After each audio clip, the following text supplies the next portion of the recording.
Today, I'm breaking down a question I get from homeowners every single week. How much does it really cost to sell a house in Massachusetts? This video is going to walk you through every single fee, every hidden cost, and what you actually walk away with at closing, so you can plan your move with zero surprises. Stay till the end if you want the exact figure you can expect based on the selling price of your home. Hi, I'm Lynda Hafner, your local Worcester County Central Mass Realtor, here to help make your life easier when buying and selling a home in Massachusetts. Let's start with the most painful and the largest cost that everybody talks about: agent commissions. Here in Massachusetts, there is no fixed state mandated commission. There have been major changes regarding buyer agent commission that I'm going to go into shortly, but most homeowners can expect somewhere between 4 and 6% of the sale price. That commission is typically split between the listing agent who markets, negotiates, and manages your home sale, and the buyer's agent who brings the buyer. If you're selling a $600,000 home, that means roughly $24,000 to $36,000 in commissions. Now, for the obvious question, is it worth it? Well, that's up to you to decide. If you want to walk away with a higher cash in your pocket, the short answer is yes. You pay more to get more. The commission pays for itself as long as you choose the right agent for your situation. Fewer and fewer sellers are going for sale by owner. Why is that the norm? Because according to a 2025 report, for sale by owner, sales accounted for only 5 to 6% of all home sales, which is an all-time low.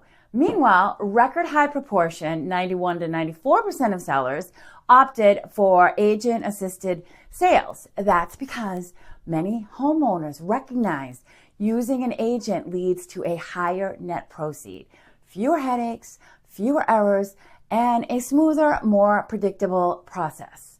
So the final take on that is that for most home sellers in Central Mass, using a listing agent, it's just a better experience, faster time on the market, smoother closing, and professional representation. If you are liking this video, could you please subscribe and like the video? You can leave me a comment. Any interaction would help me grow. I'd really appreciate it. Thank you. Now, let's get back. Let me explain the new commission laws and how it works in practical terms. When a buyer agent submits an offer to purchase your home for their buyers, they request their commission in the offer with the amount of the offer that the buyer chooses. Both of these terms are now negotiable. The commission amount requested is usually based on the terms of the buyer agent contract between the buyer and the buyer agent. This contract is now required by law before viewing any home for a private showing, so that there is full transparency with relationships and compensation. The offer price the buyer submits is often conditional on the homeowner agreeing to the commission they're requesting with the offer price. After all, they've already signed a contract that states they would be responsible to pay the buyer agent if the homeowner declines or reduces that amount. The buyer may not have the financial capability or desire to offer as high of an offer for your house if they're also responsible for paying for the buyer agent commission. So if you, as the homeowner, decline or you reduce the agreed upon commission, the offer to purchase amount subsequently could also significantly be decreased, or buyers may even choose to walk away from the house altogether. This is an important risk that homeowners need to understand when they're negotiating the offer with the buyer. What I do as your realtor is to help you look at the whole picture, to make the best decision for yourself. Look at the price point, the current real estate market, your competition, your goals, current buyer behavior, so you can decide what makes the most sense for your situation. Nothing is automatic, nothing is required, it's all negotiated. Next up, For sellers, attorney fees usually range from $900 to $1,500 depending on your situation. The attorney draws up the purchase and sale contract in Massachusetts. That comes 2 weeks after the offer. They also prepare your deed, handle the smoke certificate paperwork, review all the closing documents, manage the lien, the mortgage payment, and sit with you at closing to review all the paperwork and protects your interests legally. This is a mandatory and very important cost. One cost that surprises a lot of sellers is the Massachusetts excise tax. I know, also known as the transfer tax or stamp tax. The tax is $4.56 per $1,000 of your sale price. So if you sell for $400,000, you'll pay $1,824. If you sell for $500,000, you'll pay $2,280. If your house is $700,000, you'll pay $3,192.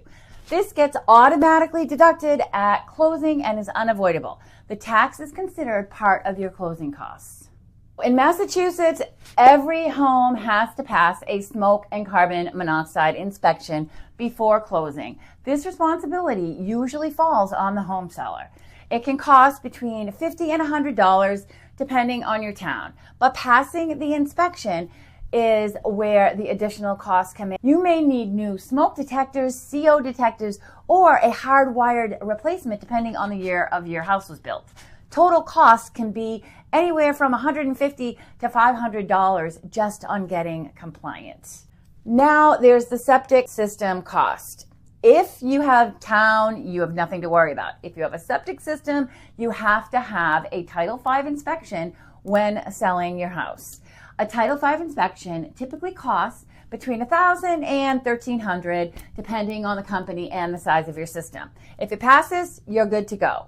If it fails, you have a few options. You can repair it, replace it, or negotiate with the buyer, but repairs can run anywhere from $5,000 to $40,000, depending on what's needed. It's a huge factor in my area of Central Mass, west of Worcester. Worcester itself is mainly town sewer, but the suburbs of Worcester are mostly Title V's. All right, now let's talk about the part nobody likes to think about.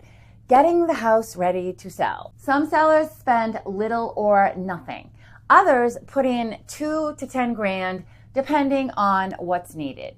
Typical prep costs might include painting key rooms neutral colors, decluttering or storage issues that have to be taken care of, light handyman repairs, landscaping, deep cleaning, carpet cleaning, optional staging, or design consults. As a realtor, I always guide my clients on what's worth doing and what's a waste of your money. You just don't need to fix everything. You only need to do the things that increase the value in the eyes of a home buyer.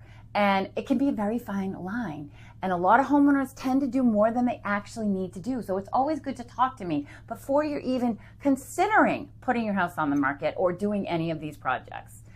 Now, a lot of homeowners confuse the next part. Your mortgage payoff, it's not considered a cost of selling. It's simply the amount that you owe to the bank, and it comes out of your proceeds at closing. It doesn't affect your taxes. It doesn't affect your selling expenses. It just determines how much cash you walk away with and have available to purchase your next home. So it's very important to get a grasp on this number so that you can prepare yourself for the expenses of your next home. So when you put all of this together, most Massachusetts sellers pay between 6 and 8% of their sale price in the total selling costs. For example, on a $600,000 home, you can figure about $36,000 to $48,000. On a $700,000 home, maybe $42,000 to $56,000. On an $800,000 home, $48,000 to $64,000. But this includes everything: commission, attorney, excise tax, smoke certificate, prep work, Title V if applicable. If you found this helpful, hit the like, subscribe, and comment below with Home Seller Guide, and I'll send you a personalized estimate of what your home would cost to sell in Central Mass and send you my Central Mass home selling guide.